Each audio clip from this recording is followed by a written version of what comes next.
Thank you very much, Claire, for the introduction. It's lovely to be here. And I would like to start by asking you to think about 2050. What age will you be then?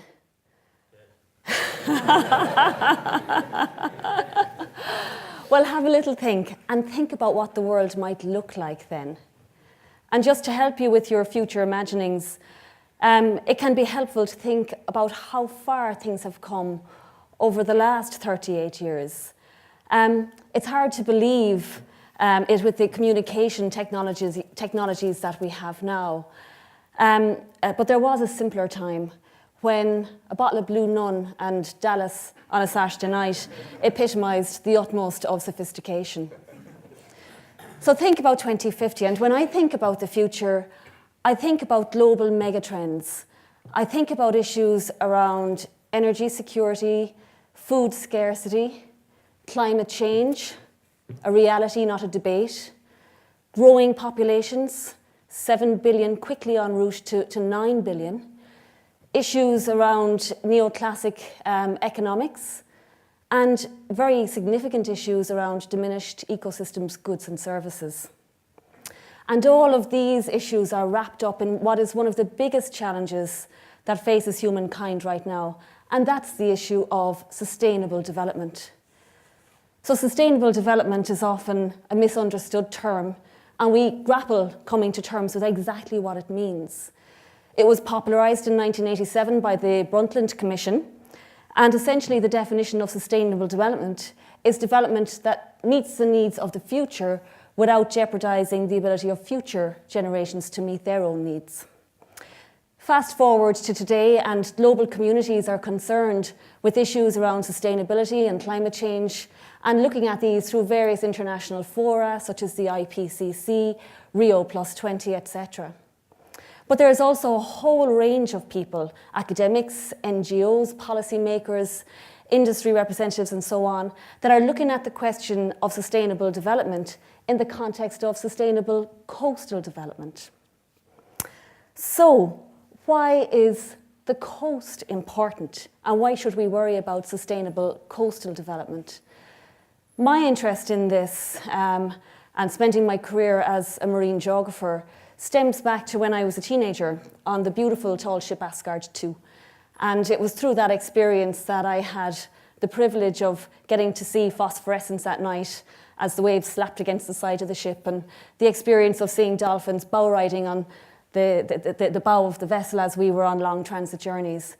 And it was during the course of that experience that I made up my mind that I was going to try and find a job in future life where this would become my world and I would engage with this world through my profession.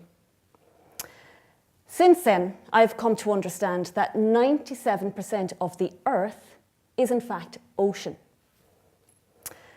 Now, when you think about it, the oceans are essentially Earth's life support system. And if the oceans are our life support system, then the coast is like the brain. And I'm thinking of what Kevin just articulated about the brain. He described it as an exquisite complexity, the exquisite complexity of the brain. Well, the coast is like an exquisite complexity. It's the area where the atmosphere, the land, and the sea all converge. There are a number of reasons why we should be concerned about the coast and why the coast is important. I'll give you 3 reasons. So why is the coast important? First of all, let's think about this from the point of view of population.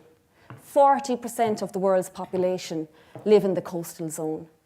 10% of those people are in areas that are vulnerable to rising sea levels. In some countries, over 80% of the populations live within the coastal zone, and 21 out of 33 megacities around the world are coastal. The second reason why I think coasts are important is because coastal zones sustain a whole range of livelihoods. And in fact, even though the coastal zone is only 1.2% of the entire Earth's surface, 45% of global economic activity comes from that tiny little strip of land. And it sustains activities that are synonymous with the coast: fisheries, aquaculture, shipping, tourism, offshore hydrocarbons, and so on. And coastal livelihoods are sustained in this very important area.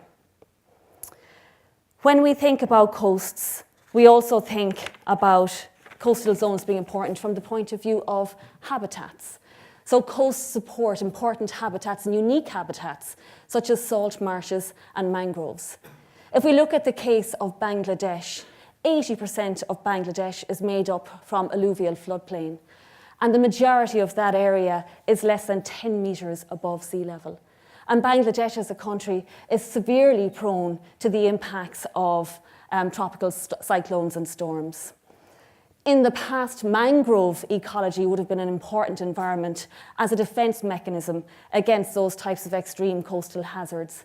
But because of human activities, places like Bangladesh no longer have the types of traditional natural coastal defenses. So coasts are important for a whole range of reasons. And of course, they are vulnerable.